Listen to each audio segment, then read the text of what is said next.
स्वागत है आप सभी का एक नई कहानी में। और जो लोग नए आए हैं वो जरूर इस चैनल को सब्सक्राइब कर ले। तो चलिए सुनते हैं एक नई कहानी, मेरा बचपन। मेरे पिताजी कुटुंब प्रेमी, सत्य प्रिय और बहुत ही उदार थे। वे पोरबंदर के दीवान थे। उनका नाम करमचंद था। वे रिश्वत से दूर भागते थे, इसलिए निष्पक्ष न्याय करते थे। वे राज्य के प्रति बड़े वफादार थे।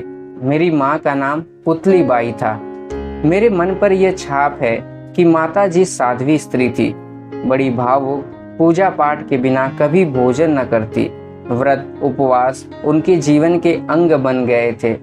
माता जी व्यवहार कुशल थी, दरबार की सभी बातें जानती थी। बचपन में माँ मुझे कभी कभी अपने साथ राजमहल ले जाया करती थी। ऐसे माता पिता के यहाँ संवत 1925 की भादो बदी द्वादशी के दिन अर्थात सन 1869 के अक्टूबर की 2 तारीख को पोरबंदर में मेरा जन्म हुआ। बचपन वहीं बीता। मुझे राजकोट की ग्राम पाठशाला में पढ़ने भेजा गया। तब मेरी उम्र 7 बरस की रही होगी। मेरी गिनती शायद साधारण श्रेणी के विद्यार्थियों में रही होगी। सभी शिक्षकों के नाम धाम मुझे आज भी याद है। मैं अपने शिक्षकों का बड़ा आदर करता था। उनके प्रति मेरा आदर कभी घटा नहीं। बड़ों के दोष न देखने का गुण मुझ में स्वाभाविक रूप से था। मैंने समझ रखा था कि बड़ों की आज्ञा का पालन करना चाहिए। जो वे कहें वह करना चाहिए। जो करे उसका काजी मुझे नहीं बनना चाहिए। इसी समय के 2 प्रसंग सदा मुझे याद रहे हैं। पिताजी की खरीदी हुई एक किताब पर मेरी नजर पड़ी। वह श्रवण पितृभक्ति नामक नाटक था। उसे बड़े चाव से पढ़ गया।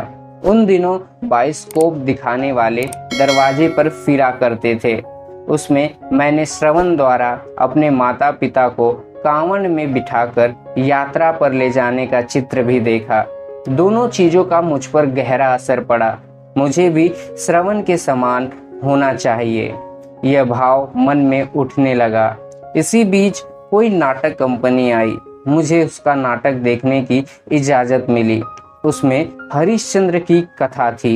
यह नाटक देखने से मेरी तृप्ति नहीं होती थी। हरिश्चंद्र के सपने आया करते। हरिश्चंद्र जैसे सत्यवादी सब क्यों नहीं हो जाते, यह धुन लगी रहती। मेरे मन में हरिश्चंद्र और श्रवण आज भी जीवित हैं। मैं इनके आधार पर अपने आचरण पर सदैव ध्यान देने लगा। मुझे याद नहीं है कि मैंने कभी किसी शिक्षक या लड़के से झूठ बोला हो।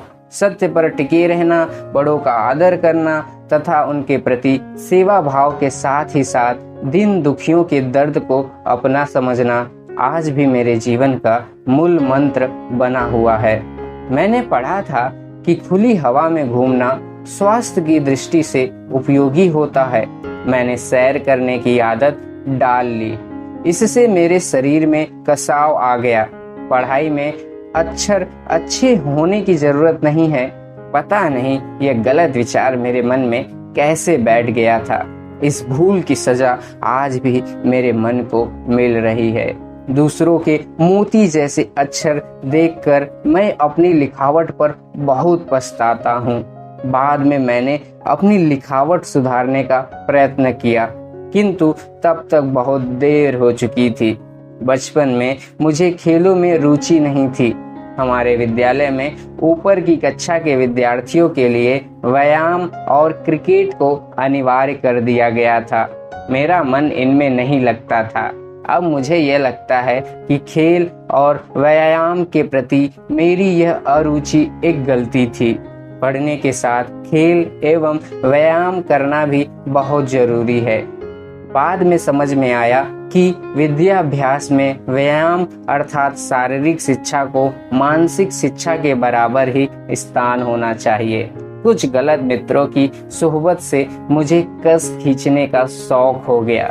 पैसा पास न होने के कारण हमने चाचा के पीकर फेंके गए सिगरेट के टुकड़े चुराना शुरू कर दिए। कुछ समय बाद अपनी गलती का एहसास हो गया और सिगरेट पीने की आदत भी जाती रही।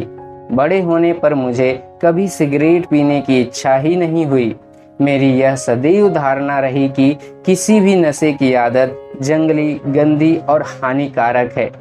सिगरेट बीड़ी का इतना जबरदस्त शौक दुनिया में क्यों है, इसे मैं कभी समझ ही नहीं सका। प्रत्येक बाल, युवा, प्रौढ़ को किसी भी नशे से बचना चाहिए।